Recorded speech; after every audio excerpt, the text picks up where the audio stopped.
The King in Red, a tale of horror for Christmas. Worldwide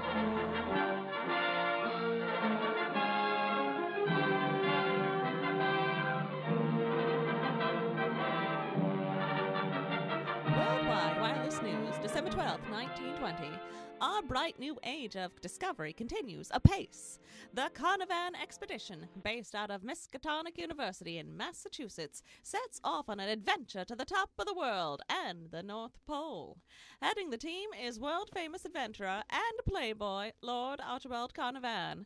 What are you expecting to find up there, Lord Carnivan? Why, thank you for asking. And aren't you a charming one? Indeed, we're hoping to learn about the natural history of this very planet. Up in that blizzard, I anticipate the discovery of simply oodles of new research and data locked away in the frozen pack ice. Oh my, they call the Arctic Circle one of the most dangerous places on the face of the Earth. How do you, such a strong man, prepare for such unforgiving conditions, Lord Carnivan? It's all in your attitude, my fine young filly. Positivity and gumption, that'll carry the day. How naive we were. How terribly naive.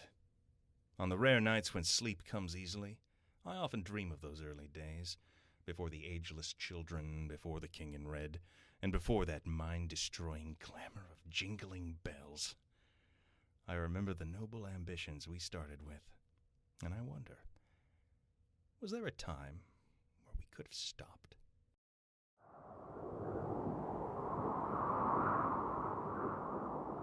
There, Professor. Over the ice floe. Do you see them? My word. Polar bears. I tell you, old boy, there's all manner of experiences the world has to offer, and you won't find too many of them encircled in the halls of academia. There's nothing the ready mind cannot imagine, Lord Carnivan. Not even the brightest of white bears. You're an obstinate one, and no mistake, Professor. Look, there. It's that colorful old guy, that grizzled fellow. What's his name? Klondike Carl or some such? Billy, my lord. Klondike Billy. I've got some bad news about the men I have. Lord, what now? First these coolies want extra pay for Christmas, then they want full complement of safety gear. It never ends. It might be ending now, Mr. Lord Carnivan. This new course you've set, the men won't follow it. Why's that? Well, begging your pardon, Professor, but the Inuits, that's them natives, see? They won't enter that region. Say it's where their gods live. That mortal man is not allowed to enter. Bunch of damn nonsense, of course. But in truth, we don't know what's up there. Might be fissures in the ice. Might be open water for all we know. And men up here, they're a long ways from civilization. Makes them superstitious. Cheeky buggers. What's my recourse, man? Way I sees it, we could rechart, back along the usual path north. Or we could push on with a small team. Now mind, we'd have to leave most of the equipment behind and... That's all I need to hear, Klondike. We're not just out here for science, but for adventure and glory. On we go! Oh, we sported and ambled, managed a few ice core evaluations, acted like we knew the score. Lord Carnivan even shot one of those polar bears. Got the blighter! Damned thing is, at the top of the world, in December, there isn't much daytime, just endless stretches of night, and more stars than you've ever seen. Might be beautiful to some, but I couldn't ever get over the aurora borealis. That's the northern lights. Damn reds and greens, lighting up the sky like alien ships. I mean, they made the stars look wrong somehow. Like we weren't on Earth any longer. Sorry. I tend to get lost in the story while I'm telling it. Everything seemed fine, until one morning when Klondike caught sight of something on the horizon. Look there, Mr. Lord Carnivan. What the devil's got you so excited, Klondike? I thought I'd seen everything up on this tundra, but do you see that dark shape out that way? Not just a trick of the light? No, not this time, sir. Take a look through my spyglass. I'll be damned. That's trees. Trees, did you say? Evergreens. I'm sure of it. But we're on a field of ice. That's right, Professor. It couldn't be trees. But all three of us see them, right? How is this possible? I don't know if I want to know. Well, I do, Klondike. And if you want to get paid, you'll want to know too. How about it, you two? Up for a 3-man day trip out on the tundra? See what's to be done about these impossible fir trees? When you put it like that, how could we resist? As we got closer, the air got warmer, and we began to hear something. Some kind of music playing on the air. It sounded like bells, if you can believe it. Jingling metal bells.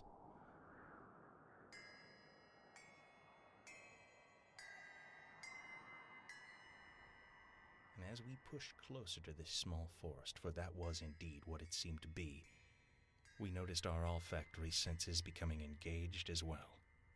Do you fellas smell it too? Gingerbread. I'd swear it before God. What manner of trees are these? And once we stood at the cusp of this wood, the last small strands of daylight dropped under the horizon. And when that happened, the first strands of my sanity began to waver. The trees. They're all made of light. Lord Jesus Christ defend us. Yes, the trees exploded in bright and beautiful colors. The kind I've never seen before or since. It was gorgeous and terrifying, both at once. It felt as if we had arrived at some lunatic celebration, one not intended for mortals. Do you see it? Through the trees. It's some kind of building. I see it too. Is there habitation out here? How could that possibly be, Klondike? I don't rightly know, Professor. Truth is, if this place had been here last month, I would have seen it. Could it only exist in the month of December? Well, that's not possible. That building, what is it? Are there people living in it? Looks like a factory, if you ask me. It did look like a factory, a steaming gray place of industry. Somehow, next to the colorful trees and the lunatic sounding of the bells, it felt treacherous, even infernal. Well, I'm gonna get closer, see if I can see anyone. No, Lord Carnavan, don't. As long as I'm quiet. I hear something. What could that be? Yes, there it is. It's coming from behind the walls. Do you hear it? It is a factory, a manufacturing center. Something's being built in there. We're at the top of the world, though. Or we used to be. God only knows where now. Terra incognita, Klondike. Might as well be the land of Nod. Look! The big metal door. It's sliding open. Something's coming out.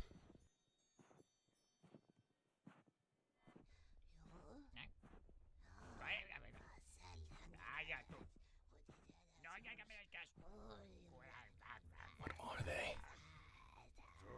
Children. They're children. No, not children. Look at the eyes. Good Christ. The eyes. They're ancient. Yes. Even though these creatures appeared on the outside to be human children, all one needed do was watch them, just watch. Or perhaps take a look at the ageless, lunatic eyes each one peered out at the world through, and it was quite clear. These were nightmare creatures, immortal beings whose very existence put the lie to a great many beliefs humans have leaned on for support for centuries. They knew infinitely more than we ever could, and it had driven them mad.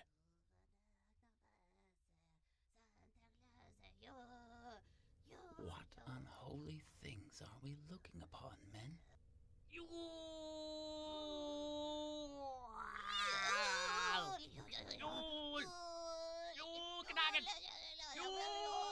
Well, they see us. Yes, they do! Come, boys! Time to run! Run! They're gaining on us! I can't keep up with you. No! Klondike! Don't fall behind! I've slipped. No, Klondike! Help me, lads, help me. Help me. No time! No time!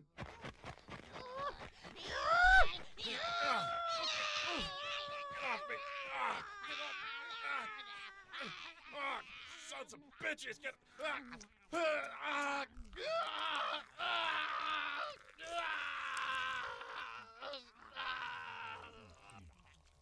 They're eating him! Don't look, Professor! Don't look! I must. Look, over there! It's some kind of stable. We can make it if we hurry. Yes. Yes.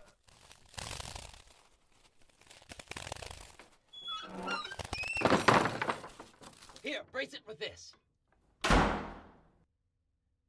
you see? They devoured him.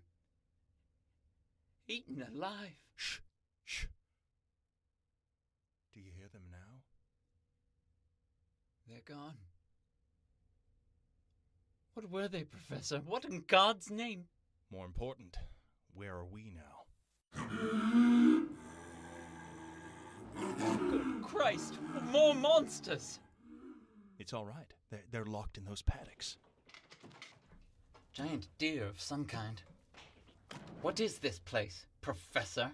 Look over there, beyond the animal pens. It appears to be some kind of giant wagon. It wasn't a wagon. It was an enormous sleigh. A monstrous beast of a sleigh, suitable only for a giant to drive. And on the broad expanse of its rear, there sat a huge green satin sack. A sack the size of a small house. The proportions hurt my very mind to behold. Its angles beggared comprehension. What do you suppose is in that sack, Professor? I think I'd best find out. Lord Carnarvon, don't look inside. Professor Burke, I don't think I've got a choice. Lord Carnarvon opened the hole in the top of that sack and dipped his head inside. His face was in there for perhaps 1 1/2 second, but the man who drew his head back up had clearly lost his entire mind. Whatever he saw in there, it turned his hair bright white, had chiseled lines of age into his handsome features, and had given him the mad idiot eyes of a maniac. It's eternity in there.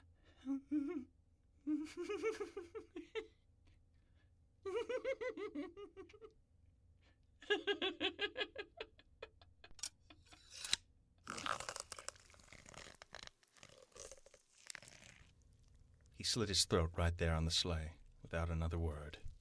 Before I could react in the slightest, the large doors at the head of the stable were flung open violently. And there I beheld the master of this woods. Backlit and barely visible, I saw an enormous fat creature, a ghastly, bulbous, vast thing, so large and round it could not truly be called man-shaped. Its bloated body quivered and undulated like a sea sponge, and its entire form was covered in bright, blazing blazing red. The red of heart, blood, and fire, and at the end of what might have been arms, a pair of razor-edged claws, like organic meat hooks. Its eyes, burning like black coal in its unseeable face, bore straight into my own, and I felt the formless chaos of a universe without reason pierce my very soul. Its head unhinged, and from its cavernous maw spewed forth 3 syllables of such perfect horror that my heart stopped beating.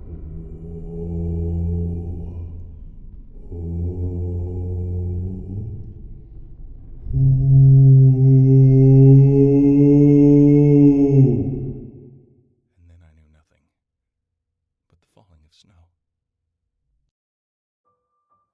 They found me wandering the tundra, gibbering like a loon. No one believed me, of course, but that doesn't matter, because in those horrible eyes, I saw a grim specter of our future. The King in Red has slumbered for eons, but he is now awake. His image will begin to appear in our world, in our advertisements, in our department stores, and he'll appear kindly at first, perhaps like a saintly old gentleman. And over the years, we'll become complacent while the King in Red bides his time in the frozen north, atop his throne of holly.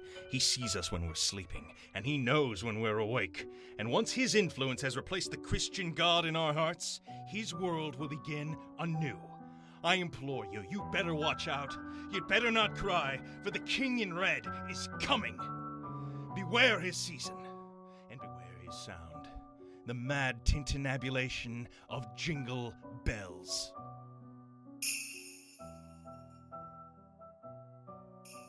The King in Red was written by Matt Bernhard and was performed by Matt Bernhard, Will Manning, Alain LeForest, Kevin Stanfa, Amanda LaPergola. Adam Goodman was the producer. God rest his soul. Merry Christmas to all, and to all a good night.